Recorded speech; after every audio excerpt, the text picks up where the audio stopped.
감사합니다. 오늘 우리에게 주신 말씀 사도행전 4장 5절로 12절까지 보겠습니다. 사도행전 4장 5절로 12절입니다. 우리 한 절씩 교독하지요. 이튿날 관리들과 장로들과 서기관들이 예루살렘에 모였는데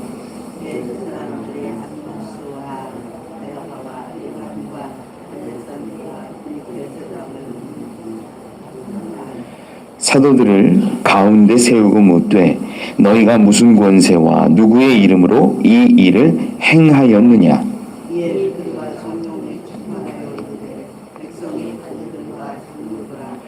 만일 병자에게 행한 착한 일에 대하여 이 사람이 어떻게 구원을 받았느냐고 오늘 우리에게 질문한다면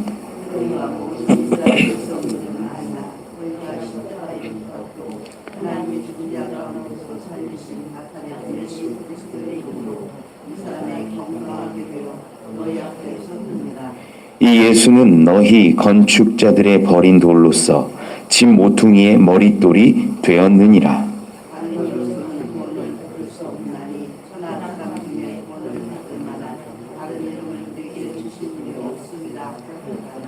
아멘, 아멘. 감사합니다. 나면서부터 앉아만 있었던, 걷지 못했던 그 자가 일어난 것을 통하여서 그것을 기점으로 수많은 사람들이 모여들었고 베드로와 요한은 그 사람들에게 나사렛 예수를 증거했습니다. 복음을 선포했습니다. 그런데 그때 이 사두개인들을 중심으로 한 제사장, 사두개인, 성전 맡은 자 이런 자들이 몰려와서 베드로와 요한을 붙잡아 갔지요. 그럼에도 불구하고 그러한 상황 가운데 남자만 5,000명이나 되는 어마어마한 숫자가 예수를 믿게 되었다라는 것은 이제 성령이 역사하시기 시작했다라는 겁니다. 어떠한 권세나 세력도 그 성령의 역사를 막지 못한다라는 거죠. 우리 삶에도 어두움이 있고 붙잡혀감이 있고 억울함이 있고 문제가 있을지라도 성령이 역사하실 때 하나님의 나라는 분명하게 이루어질 것입니다. 오늘 말씀은 그러한 상황 가운데 베드로와 요한의 신문, 재판의 이야기입니다. 오늘 말씀을 가만히 보면 5절 말씀에 이튿날 이렇게 시작해요. 그러니까 우리가 생명을 논할 수 있는, 재판할 수 있는 중요한 자리는 밤이 늦으면 재판할 수 없고 다음날 하게 되니까 다음날 이제 재판이 시작된 거예요. 이 5절, 6절 가운데 모인 사람들이 기록합니다. 5절, 6절 한번 같이 읽어볼까요? 시작. 이튿날 관리들과 장로들과 서기관들이 예루살렘에 모였는데 대제사장 안나스와 가야바와 요한과 알렉산더와 및 대제사장의 문중이 다 참여하여 아멘. 이 모임을 사내들인 공회로 보통 봅니다. 왜냐하면 장로와 서기관들이 모였고 대제사장과 많은 제사장의 문중들이 참여했기 때문이지요. 사내들인 공회라는 것은 70명이 이 회원인데 이 각각의 지도층들, 장로 같은 사람들, 그리고 서기관들은 말씀을 가르칠 수 있는 그 어떤 능력을 가지고 있고 오랫동안 교육을 받았던 그러한 사람들입니다. 거기에 대제사장, 그 가족들, 문중들이 다 참여했다라고 기록해요. 이 사내들인 공회가 어떻게 시작됐는지를 좀 알면 좋을 것 같은데 사내들인 공회가 언제 시작됐냐면 이 모세 때로 거슬러 올라가요. 모세를 이렇게 통하여서 이스라엘을 이끌던 하나님. 그런데 그 가운데 백성들이 굉장히 많은 어려움과 불만과 문제들이 폭증하게 되니까 이 모세를 통하여서 치리하는데 이게 다 안 되는 거예요. 그때 세웠던 것이 70명의 장로입니다. 이 70명의 장로를 통하여서 이스라엘을 치리하고 돕기도 하고 또는 재판하기도 하고 위로하기도 하고 이런 일들을 이루어가면서 진행되었던 것이 이 사내들인 공회의 초기 모습이었다라는 거죠. 그러면서 이스라엘의 어떤 최고 의결기관으로 이렇게 자리매김하게 됩니다. 이게 사내들인 공회의 모습이라는 거예요. 그런데 이 구성원이 다양했어요. 우리가 지난 시간에 잠깐 봤는데 주된 이 당파라고 할 수 있는 것이 바리새파와 사두개파가 있었지요. 바리새인들은 기본적으로 부활을 믿는 신앙도 갖고 있었고 율법을 그대로 믿고 행하는 뛰어난 능력도 있었습니다. 그것이 외식하는 것 때문에 예수님의 비판을 받았을지언정 모습은 거의 완벽했어요. 이 제사장들로 중심이 된 사두개인들 기억하십니까? 이 부활을 싫어했어요. 야, 하나님의 일을 하는데 무슨 보상을 바라냐? 하나님의 일을 하는데 무슨 벌이 있냐? 이런 거 생각하지 말고 지금 이것이 변질되면서 부활도 내세도 천국도 부정하는 자들이 되었던 거죠. 이런 사람들이 다 모인 게 사내들인 공회. 그러다 보니까 여기서 하나의 결론이 나는 게 사실 쉽지 않습니다. 사상도 다르고 이해도 다르기 때문입니다. 믿음도 조금씩 달랐겠죠. 그러나 하나님을 향한 믿음 하나만 가지고 모였던 공회입니다. 70명이 모이는데 거의 굉장히 자주 모였어요. 왜냐하면 대소사들이 많이 일어나기 때문에 이 사내들인 공회는 자주 모였는데 아마 정족수가 채워지면 때로는 몇 명이 못 오더라도 정족수만 채워지면 공회가 열리고 재판이 진행되거나 대소사를 논했을 것으로 봅니다. 이러한 과정 가운데 이 사내들인 공회를 전체를 주관하는 사람이 대제사장인 거지요. 그런데 5절 6절을 가만히 보면 5절 말씀에도 관리와 장로와 서기관들이 예루살렘에 다 모였다. 대표되는 부류로 볼 수 있는 것이 아마 바리새인 정도로 볼 수도 있어요. 이 사람들이 물론 장로 가운데는 장로나 서기관들 가운데 그 바리새적인 생각을 갖지 않은 사람들도 있었겠지만 바리새파가 주를 이뤘을 것이고 6절 말씀에 보면 아주 독특한데 대제사장 안나스와 가야바 이 사람들 여러분 요한복음 할 때 기억하십니까? 장인과 사위 관계예요. 대제사장인 원래 대제사장은 한 명인데 불구하고 로마의 어떤 권력으로 인하여서 두 명이 된 거죠. 이 두 사람이 모였고 요한과 알렉산더. 이 요한과 알렉산더는 성경에 기록이 이렇게 많이 나오지 않아요. 없어요. 그러다 보니까 어떤 사람인지 알 수는 없으나 대제사장과 굉장히 친한 측근으로 보이고 이 대제사장의 문중에 참여한 것으로 보여요. 이 뒤쪽에도 기록하지만 그들 및 대제사장의 문중이 다 참여하여라고 기록하죠.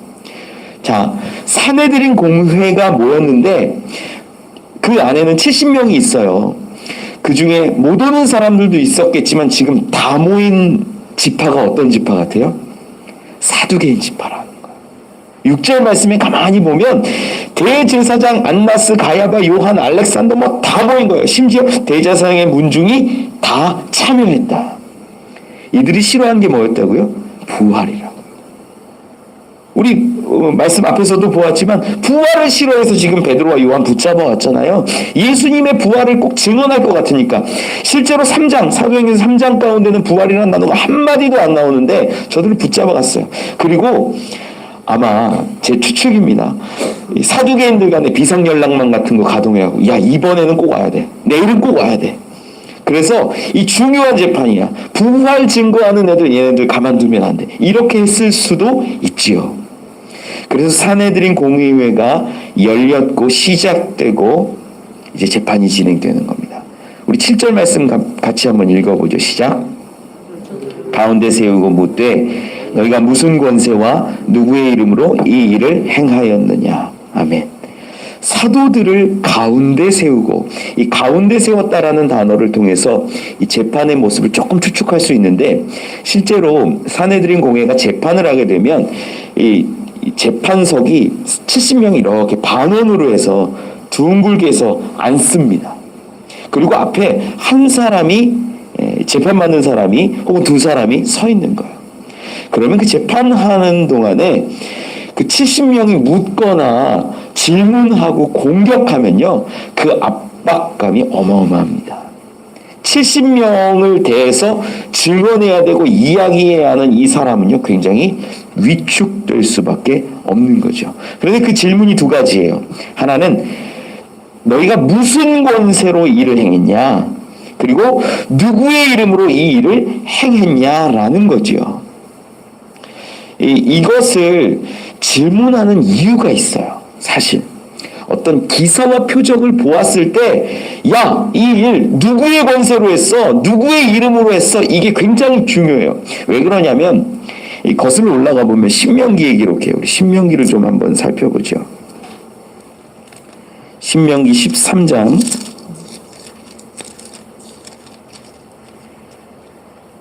1절로 5절 말씀입니다. 신명기 13장 1절로 5절 말씀.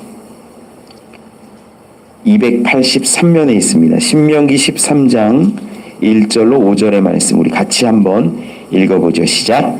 너희 중에 선지자나 꿈꾸는 자가 일어나서 이적과 기사를 내게 보이고 그가 내게 말한 그 이적과 기사가 이루어지고 너희가 알지 못하던 다른 신들을 우리가 따라 섬기자고 말할지라도 너는 그 선지자나 꿈꾸는 자의 말을 청종하지 말라.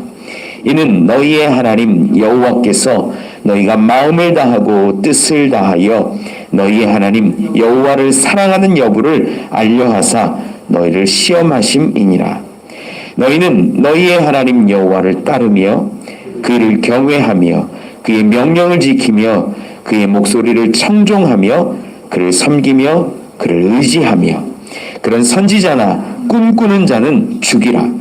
이는 그가 너희에게 너희를 애굽 땅에서 인도하여 내시며 종되었던 집에서 속량하신 너희의 하나님 여호와를 배반하게 하려 하며 너희의 하나님 여호와께서 내게 행하라 명령하신 도에서 너를 꿰어내려고 말하였습니다. 너는 이같이 하여 너희 중에서 악을 제할지니라. 아멘. 어떤 이적과 기사와 표적이 일어나면 그것들을 분별하라는 거예요. 이게 이제 신명기 13장에 모세를 통하여서 주신 말씀인데, 우리 가운데 이적이 일어나고 표적이 일어나고 기사가 일어날 때 이것이 어디로부터 온 건지, 하나님께로부터 온 건지 아니면 다른 신들을 섬기게 하고 악하게 하는 것인지를 분별하라는 거예요. 그래서 사내들인 공회에서는 이적과 표적이 일어나면 일단 경계하는 거예요. 그럴 수 있죠.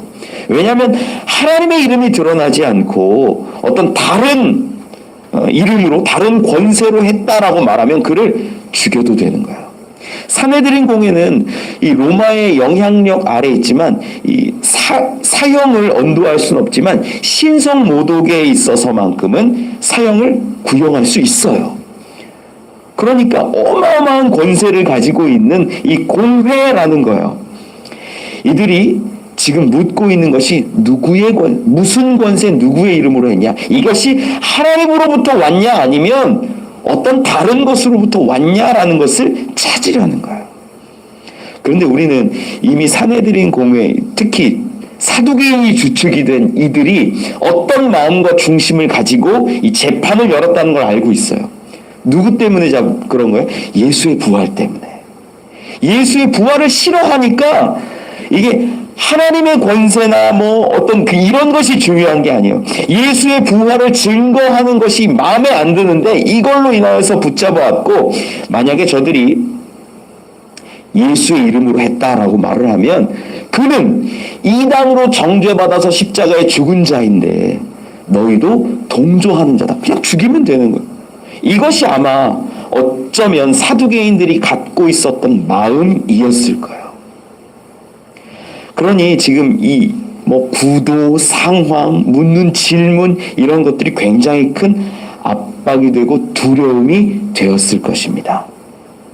그런데 그때 8절 말씀에, 오늘 8절까지만 좀 보면 될 것 같아요. 8절 말씀 같이 한번 읽어볼까요?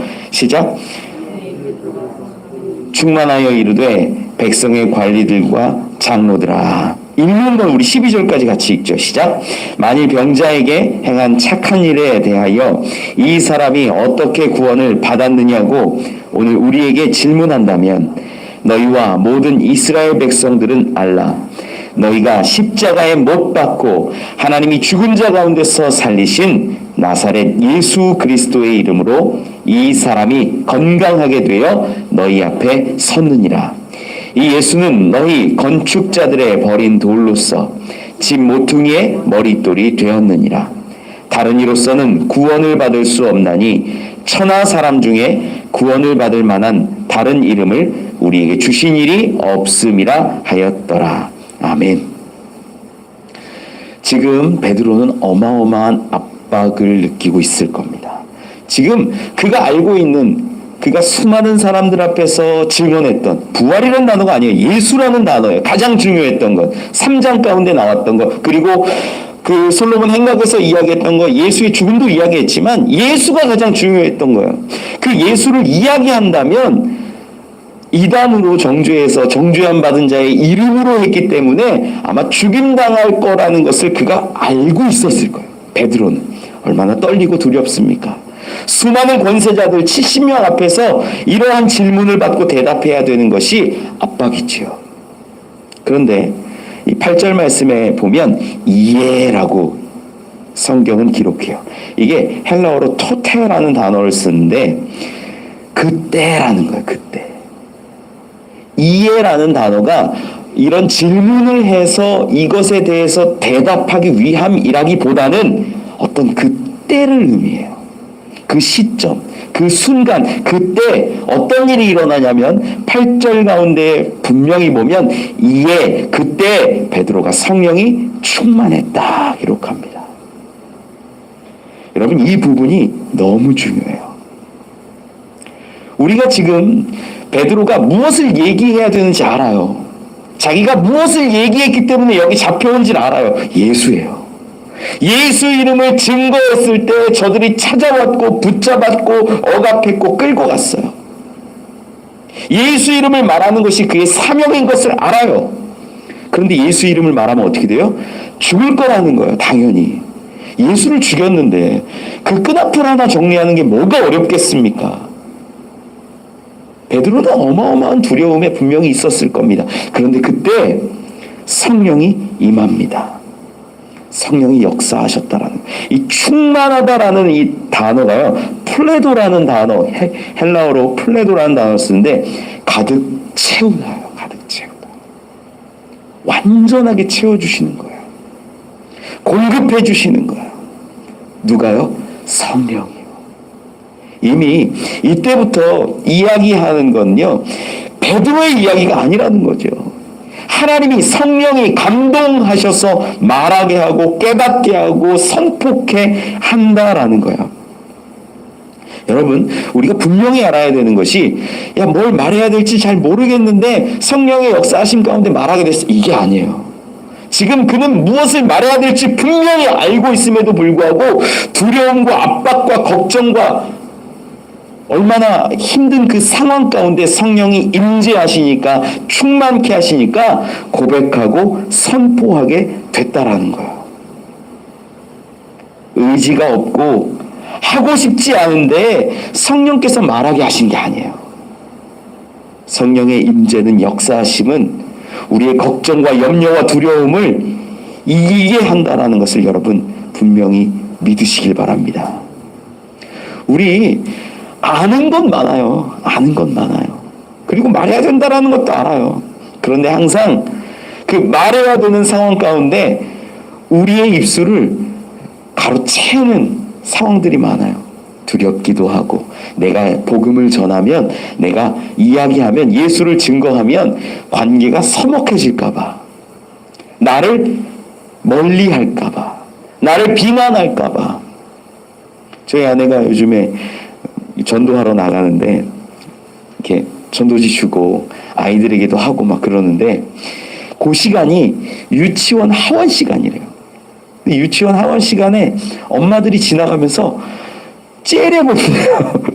째려본대요. 위아래로 막 째려본대요. 제가 그랬어요. 아니, 안 받으면 되고 나 안 믿겠다라고 얘기하면 되지. 째려볼 건 뭐 있어요? 째려볼 건. 굳이 째려볼 건. 그런데 여러분, 째려보는 게 어쩌면 당연해요. 우리가 믿는 예수 그리스도가 그 십자가의 복음이요, 믿는 자들에게는, 믿지 않는 자들에게는 미련하는 것이고 거리끼는 것이라고 성경은 기록하지 않습니까? 우리를 바라보면서 멸시하듯 바라본다라는 거예요. 그때 우리 내일 이렇게 주려는 손이 떨릴 수도 있고 나가지 않을 수도 있어요. 복음을 전하려는 입술이 닫힐 수도 있어요. 그때 우리에게 필요한 게 뭐냐? 성령의 충만함이라는 거예요.